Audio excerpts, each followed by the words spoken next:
does ego play a role in solopreneurship? Um, ego. In what sense? I guess I would hope Um, not. yeah, yeah. I mean, it's like for me, ego is an interesting concept because in a team setting, if a leader has a big ego, obviously it has a big major impact on the culture and Yeah, um, the environment becomes toxic. yeah.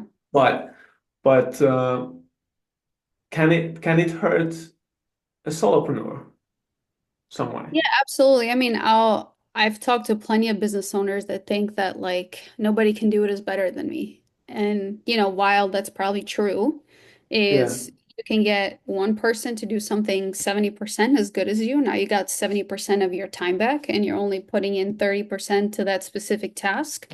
And then you're mm, freeing up your time to work on other things. Or you get two people that run at 70%, and now you got two people running at 140%. So now there's two people being better than you.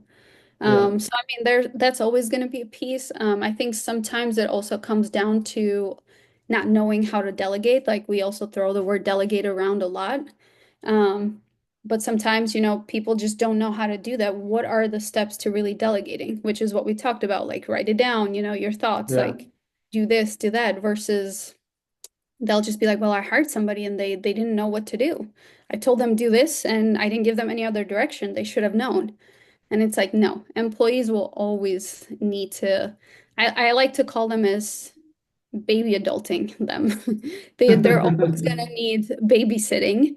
And not in the bad sense of the word, but it's just how it's meant to be. Like it's never gonna be their business. It's always gonna be yours. Yeah, So that's true. what are your thoughts on the ego side? Do you think that stops them or really affects it?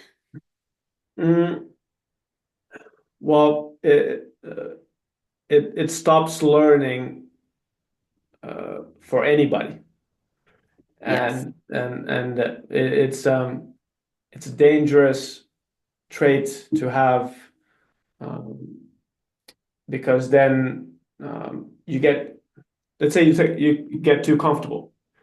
You have a good run, then you start getting cocky and think like, okay, yeah, I can do this.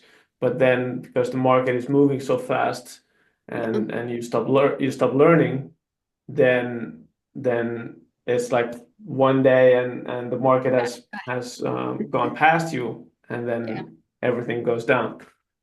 So I think ego has a very, very big impact on whoever that is, and you should be very careful For with that because um, with this kind of environment where we live right now, you have to be constantly, open to kind of new ideas and new things, how you can apply these like AI agents or whatever, um, yeah, because then you stay in the game. very true. Things are moving too fast to be complacent. The moment you start thinking you're complacent, it's probably like you said, the market's already driving past you. Yeah, yeah. So.